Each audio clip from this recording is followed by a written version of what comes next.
Hello everyone, स्वागत है आपका इस चैनल में जिसका नाम है खनन। और इस वीडियो में हम देखेंगे कि माइनिंग सरदार का जो एग्ज़ाम हुआ है एनसीएल का, उसके क्वेश्चंस के आंसर कीज़ और उस क्वेश्चन को डिस्कस करेंगे आपके साथ। तो चलिए देखते हैं वीडियो। और अगर आप इस चैनल पर नए हैं तो चैनल को सब्सक्राइब करें ताकि ऐसे ही माइनिंग वीडियोज़ आप तक पहुँचें। तो एनसीएल का जो एग्ज़ाम हुआ है माइनिंग सरदार का 8 तारीख को, उसमें अगर आप उनका आंसर सेट देखें तो उसमें उन्होंने 2 क्वेश्चन में बोनस दिया है। और उसके 1-2 क्वेश्चन ऐसे भी हैं जिनके आंसर अगर आप एज़ पर सीएमआर देखो तो गलत हैं। तो ये चीज़ें भी हम डिस्कस करेंगे वीडियो के एंड में। तो चलिए स्टार्ट करते हैं। तो पहला जो क्वेश्चन था, व्हाट डज एसएमपी मीन्स, यानी कि एसएमपी का क्या अर्थ है। तो इसके ऑप्शन दिए हुए थे, safe man power, safe machine movement, safety management plan और डी सेफ्टी मैनुअल प्लानिंग। तो इसका जो राइट आंसर है वो है सेफ्टी मैनेजमेंट प्लान। तो इसके लिए रेफरेंस लेंगे CMR 104, उसमें सेफ्टी मैनेजमेंट प्लान का प्रावधान है जिसमें ओनर, एजेंट और मैनेजर को सेफ्टी मैनेजमेंट प्लान बनाना है, जिसमें रिस्क को आइडेंटिफाई करना है, कंट्रोल करना है और मिनिमाइज़ करना है। ये सारी चीज़ें सेफ्टी मैनेजमेंट प्लान की हिस्सा हैं। एक और चीज़ है इसमें कि जो माइन का ओनर, एजेंट और मैनेजर है वो सेफ्टी कमिटी के साथ कंसल्ट करके और ISO यानी कि इंटरनल सेफ्टी ऑर्गेनाइजेशन के साथ वो जो नेसेसरी मेजर्स हैं, जो रिस्क को कंट्रोल, मिनिमाइज और एलिमिनेट करने के रिलेटेड हैं, उन सारी चीज़ों को मिला के ये लोग मिल के सेफ्टी मैनेजमेंट प्लान बनाते हैं। इसके बाद क्वेश्चन नंबर 2 था, overall slope of spoil dump if exceeding 30 metre in height shall be, यानी कि जो डंप करते हैं यदि उसकी ऊंचाई 30 मीटर से अधिक हो तो संपूर्ण ढलान यानी कि ओवरऑल स्लोप जो है वो कितना होगा। इसके ऑप्शंस थे, exceeding 1 vertical to 1.5 horizontal, exceeding 37.5 degree, not exceeding 1 vertical to 1.5 horizontal, D none of the above. तो इसका आंसर होगा C, not exceeding 1 vertical to 1.5 horizontal, regulation number 108, spoil banks and dumps. Next question is, any excavation made or being made in a mine for search or obtaining coal is called, यानी कि कोयले की खोज या कोयले प्राप्त करने के लिए खदान में किए गए किसी भी उत्खनन को कहा जाता है। इसके ऑप्शंस थे, बॉक्सिंग, वर्किंग, ड्रिलिंग, एक्सप्लोरेशन।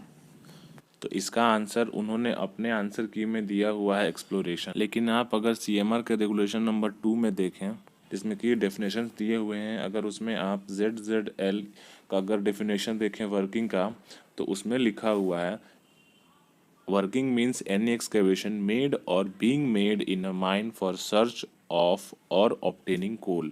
तो रेगुलेशन के हिसाब से इसका आंसर वर्किंग होना चाहिए और उन्होंने अपने आंसर की में इसको एक्सप्लोरेशन दिया है। आप मुझे कमेंट बताएं कि आपने इसका आंसर क्या लिखा है।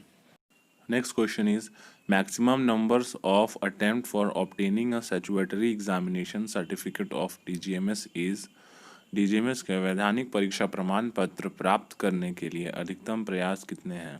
इसके ऑप्शंस थे 8, 9, 7 या नॉट फिक्स्ड। तो इसका राइट आंसर है 7। तो इसका आंसर आपको मिलेगा regulation number 19, number of attempts at examination. CMR 2017 के आने के बाद 7 अटेम्प्ट्स दिए गए हैं maximum. Next question is, in signalling of shaft fitting what does two raps means, यानी कि शाफ्ट फिटिंग में जो सिग्नल है, जो 2 रैप्स होगा उसका क्या अर्थ होगा। तो इसके ऑप्शंस हैं, stop, lower, ascend, none of the above. तो right answer is B, lower. इसके लिए रेगुलेशन नंबर 80 शाफ्ट फिटिंग में अगर देखेंगे तो ये सारे सिग्नल्स दिए हुए हैं। Next question is, examination of haulage and travelling roadway shall be done in, options थे इसके, once in a month, twice in a week, once in a week, once in every fortnight. तो right answer is once in a week. इस answer के लिए regulation number 99 देखेंगे, examination of haulage and travelling roadway. तो ये ओवरमैन और other competent person की ये ड्यूटी है कि जो हॉलेज है और ट्रैवलिंग रोडवे हैं इसको एग्जामिन करें carefully once at least in every 7 days. Next question is, every part of a mine shall be provided with at least, options are, 1 means of egress, 1 or 2 means of egress, 3 means of egress, 2 means of egress. तो right answer of this question is D, two means of egress. तो इसके लिए अगर आप देखेंगे तो regulation number 74, outlets from mine parts, every part of a mine shall be where practicable be provided with at least two way of affording means of egress to the surface.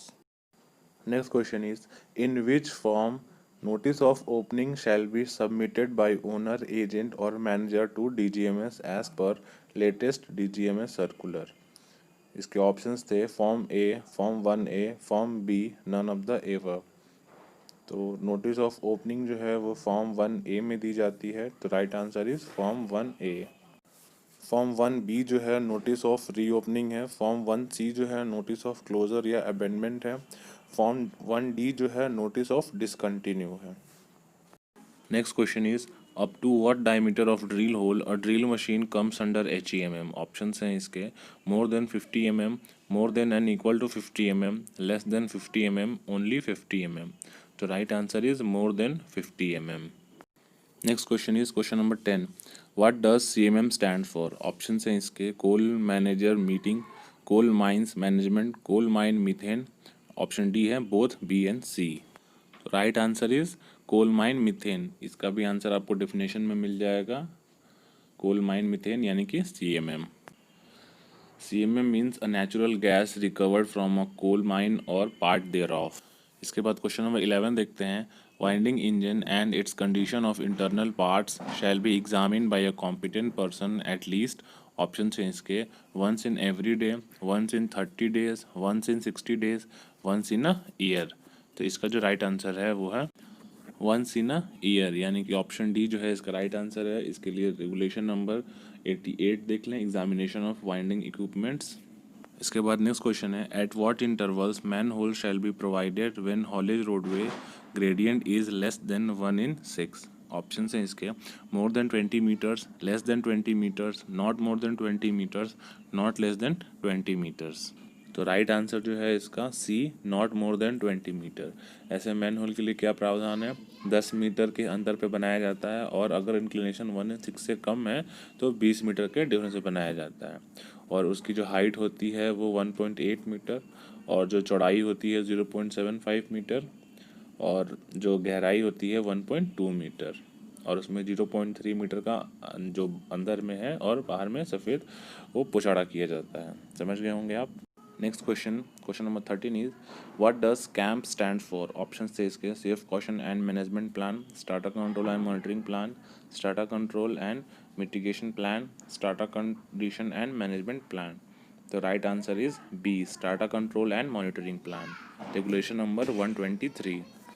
Next question is, inflammable gas shall be deemed to be found by methane detector as 0.5% or more for mine having, यानी कि जब methane detector से 0.5% और उससे अधिक gas हो तो वो कौन सी डिग्री की गैसीसिम है? इसके ऑप्शंस हैं, डिग्री 2 गैसीसिम, डिग्री 3 गैसीसिम, डिग्री 1 गैसीसिम, या D all of the above. तो इसका राइट आंसर होगा डिग्री 2 गैसीसिम, क्योंकि 0.5% या उससे अधिक रहने पे डिग्री 2 गैसीसिम में होता है वो।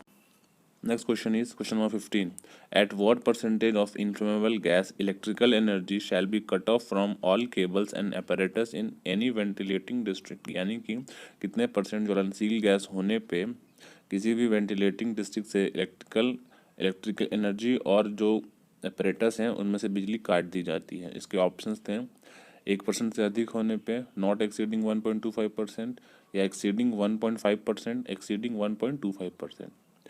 तो जैसा कि हम लोग जानते हैं कि जब मीथेन की या फिर ज्वलनशील गैस की जो परसेंटेज अगर 1.25% से अधिक हो जाती है तो वहाँ पे हम जितने भी इलेक्ट्रिकल apparatus हैं उनमें से बिजली और इलेक्ट्रिसिटी काट देते हैं। तो राइट आंसर इज डी। तो पार्ट 1 में 15 ही क्वेश्चन हैं, क्योंकि फिर वीडियो बहुत लंबी हो जाएगी। इसके बाद नेक्स्ट पार्ट में बाकी 15 क्वेश्चन देखेंगे, उसके बाद फिर नेक्स्ट पार्ट में बाकी क्वेश्चन। इस तरीके से 2-3 पार्ट में वीडियो कंप्लीट करेंगे। अगर आपको ये वीडियो पसंद आए तो वीडियो को लाइक करें और चैनल को सब्सक्राइब करें अगर आप नए हो तो। अगर आपको किसी क्वेश्चन में डाउट है तो आप क्वेश्चन को कमेंट सेक्शन में लिखें कि आपने उसके आंसर क्या दिए हैं और आपको क्या लगता है कि उसका आंसर क्या होना चाहिए।